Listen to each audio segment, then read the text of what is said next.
BRC has been working in the East Midtown community in partnership with the East Midtown BID for 18 years, and over that time we have assisted 800 individuals. We go from having folks who are street homeless and then helping them through the process to get them into housing. However, our work doesn't start or end there.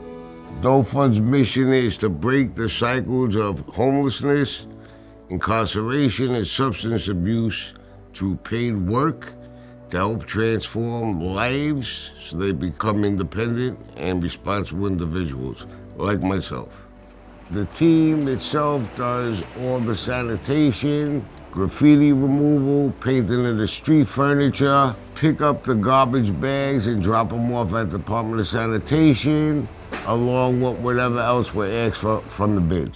George McDonald founded this organization 30 years ago. This year, today, it's been 30 years. So that means a lot to the community, to the Men in Blue, to the Doe Fund. Someone saw hope, someone saw a vision and put it together. What we do for the public is provide peace of mind and assurance that when you enter East Midtown Partnership that you will be welcomed with open arms. When we first started, I had a crew that lasted almost 6 years together, and I have at least 5 of the remaining 7 that are still with me, and that makes working here a lot better. You know them well, you know how they are, you know what they're gonna say and what they might do, and working together makes it easier to work with East Midtown Partnership. At the beginning of the pandemic, obviously there was a lot of uncertainty for everyone, and that affected BRC, our staff, the people we serve. There was fear of the unknown, of a disease, and of course we're there on the front line, on the streets, in our shelters, in our detox, in our treatment programs. And so it was really important at the beginning that we made sure our workers were safe. As frontline workers, we are there to help and to heal.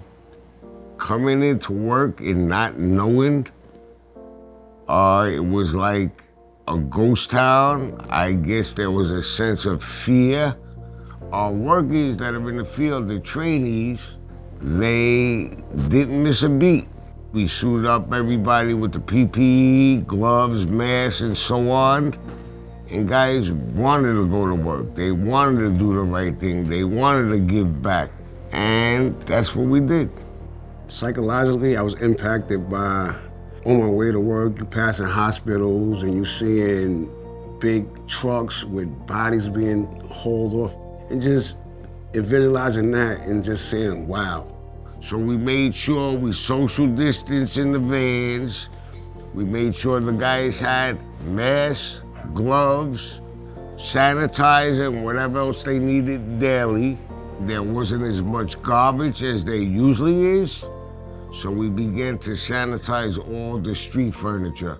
We followed the CDC guidelines using bleach and water, along with the rags, and wipe everything down continuously throughout the day, each shift, 7 days a week. We are essential. The way me and my crew coped with working within the pandemic in the first 3 months, I would go to everybody and I would try to at least understand what they felt. So the way I explained it to them is that, listen, we're needed. Someone has to be out here. Our work assignments didn't really change that much. It's just that we were walking slower. There were less people to encounter. We still get directions. We still check with the merchants. We still check to see if everything's all right. And we still check to see if the homeless needed assistance on a daily basis. Me and my coworkers and colleagues are essential workers, and it has been a trying 8 months. I think that it has helped us to unite as colleagues and staff, but also has helped gain greater perspective on what was going on in our personal lives and in the context of the larger world. I think we got closer. We understood that everyone is needed for everyone to help the next person get through this situation. It feels really good to have our community show such an outpouring of support, whether that be the pots banging at 7 o'clock.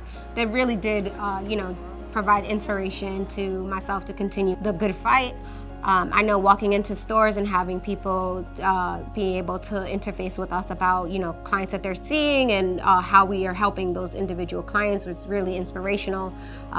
When we did manage to get a client connected to services and, the community noticed, and we're excited about not only that person who was connected to services, but the good work that we were doing, really, really warms your heart. And so there was an opportunity, we realized, BRC, the YMCA, and the City of New York, to come together and solve the needs of those living unsheltered, to help generate a source of revenue for the YMCA so that it could sustain itself during this period when otherwise its buildings weren't being used, and to help meet the city's needs around homelessness, particularly as the subways were closing every morning. And as a result, I think we opened a really great dialogue to help people understand what the YMCA was going to be. This was not a shelter moving into a hotel all at once. This was a resource that was going to be available with outreach teams making a decision, is somebody appropriate for this model? I'm optimistic and I'm ready, and I believe East Midtown is ready for a comeback, and we're looking forward to a complete recovery. Well, look, I'm always an optimist. I see challenges all the time, but I also see solutions. I see it in the work we do. I see it in the work East Midtown has been doing. I've lived in this city my whole life. We've been knocked down lots of times. We always get up, and every time we get up, we get back stronger, better. We learn more. We take that knowledge and we do extraordinary things. It feels like it's getting better, but I still feel we still have a ways to go.